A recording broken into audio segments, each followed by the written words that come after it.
microcontrollers. You've probably heard about it. Maybe you've used it a little bit. If you're into Arduinos and Raspberry Pis, maybe you've seen it under all correctly. But it's a fairly new platform that's come along, and I love it. So I want to try to get everybody to know what it is.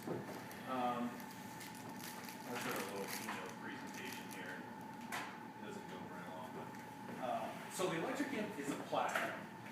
If you think of the Raspberry Pi or the Arduino, Arduino is a microcontroller. It's got software. You can program it. I don't know if I'd call it a platform, but there's a lot of stuff involved in it, projects and a lot of things.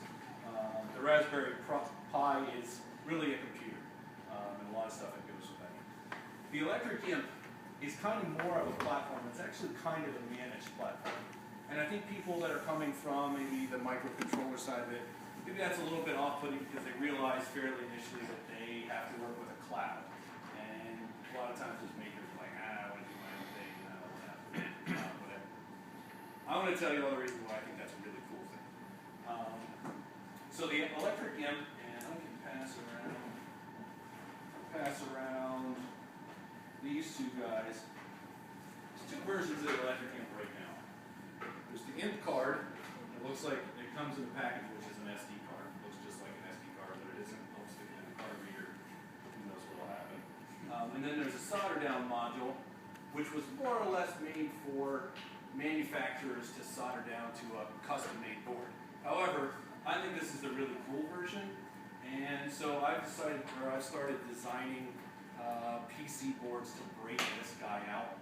And I've actually decided to start my own little open hardware company, and I will be selling these guys. Is that a surface mount device?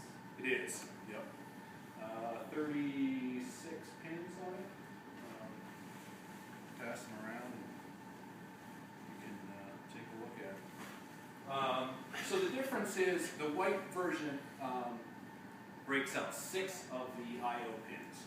If you're familiar with Arduino, there's 16 GPIOs? Depends on your configuration, depends on the Arduino model, but like 16-ish.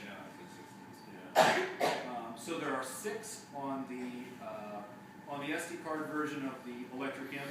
There are 12 on the module, which is another reason why I tend to like the module version. You get full 12 pins, and they're completely reconfigurable, mostly reconfigurable as well. On the Arduino, you're stuck with the configuration. You can change them around a little bit, but in software on the Electric Imp, you can change the configuration of pins. So there's a Cortex M3 processor. It's got a Broadcom Wi-Fi chip that's in it. It'll do, it's 2.4 gigahertz, and it'll do B, G, and N. Like I said, it connects to the Electric Imp cloud service. If you've connected an Arduino or a Raspberry Pi to a network of the internet, you know you're connecting it straight to your router, and it's inside your firewall, and you can talk right to it. You don't do that with the Electric Imp. We'll talk about why that's a good idea and a bad idea, or why you may or may not like it, depending on what you're doing. So, reasons why. Let's say you make a project with a Raspberry Pi, and you connect it to the internet, and you want to talk to it. It's inside your Wi-Fi network, or your network, your home network. You can talk to it just fine and fairly securely inside because you're behind your own firewall. If you want to connect to it from the outside, though, a lot of times in these projects, you're connecting to it with HTTP, which is an unsecured protocol. If you want to secure things, you need to use HTTPS and encrypt that communication that goes back and forth. The Electric Imp takes care of that for you.